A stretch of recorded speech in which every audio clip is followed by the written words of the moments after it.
বিসমিল্লাহির রহমানির রহিম। সুপ্রিয় দর্শক, আসসালামু আলাইকুম। চলে আসলাম আরও একটি ইনফরমেটিভ ভিডিও নিয়ে।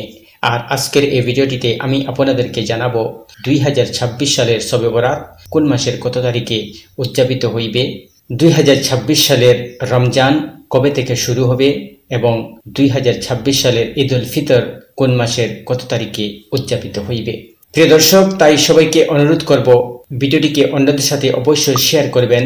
ভিডিওটিতে একটি লাইক করে অবশ্যই আমাদের এই চ্যানেলটিকে সাবস্ক্রাইব করে পাশে থাকবেন। তাহলে চলুন প্রিয় দর্শক, আজকের এই ভিডিওটি শুরু করি।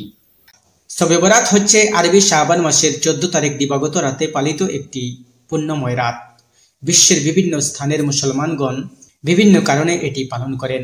এই রাতকে আরবিতে লাইলাতুল বারাত বলা হয়। বারাত নামক আরবি শব্দটির অর্থ নিষ্কৃতি। মুসলমানদের বিশ্বাস মতে এ রাতে বহু সংখ্যক বান্দা আল্লাহর পক্ষ থেকে ক্ষমা ও আশীর্বাদ লাভ করে জাহান্নাম থেকে নিষ্কৃতি লাভ করেন। তাই এই রজনীকে আরবিতে লাইলাতুল বারাত বা নিষ্কৃতির রজনী বলা হয়। সারা বিশ্বের কোটি কোটি মুসলমানদের কাছে এ মহান রজনী অত্যন্ত গুরুত্বপূর্ণ। তাই এই দিনটি আসার আগেই মুসলমানরা এ রাত্রির জন্য প্রবল আগ্রহে অপেক্ষায় থাকে। তাই আজকের ভিডিওতে 2023 সালের কোন মাসের কত তারিখে পবিত্র শবে বরাতের রাত তা জানবো ইনশাআল্লাহ।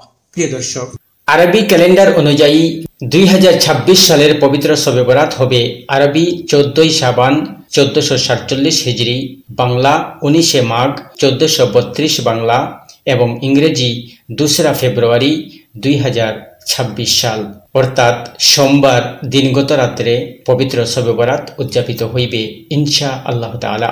সেই হিসাবে 2026 সালের প্রথম রমজান শুরু হবে 18 ফেব্রুয়ারি রোজ বুধবার থেকে এবং পবিত্র ঈদ উল ফিতর উদযাপিত হইবে 20 মার্চ রোজ শুক্রবার। প্রিয় দর্শক, আরবি মাস যেহেতু চাঁদ দেখার উপর নির্ভরশীল, তাই উল্লেখিত দিনগুলোর মধ্যে একদিন আগে পিছিয়ে হতেও পারে। মহান আল্লাহ তাআলা সকল মুসলিম উম্মাহকে লাইলাতান নিসফে মিন শাবান তথা শাবান মাসের মধ্যরাতে আল্লাহর কাছে ক্ষমা প্রার্থনা করার তৌফিক দান করুন, হাদিসের উপর আমল করার তৌফিক দান করুন, সুন্নাহ বহির্ভূত কাজ থেকে বিরত থাকার তৌফিক দান করুন, এ রাত সম্পর্কে বিতর্ক বাড়াবাড়ি ও ছাড়াছাড়ি পরিহার করার তৌফিক দান করুন। আমিন আমিন সুম্মা আমিন।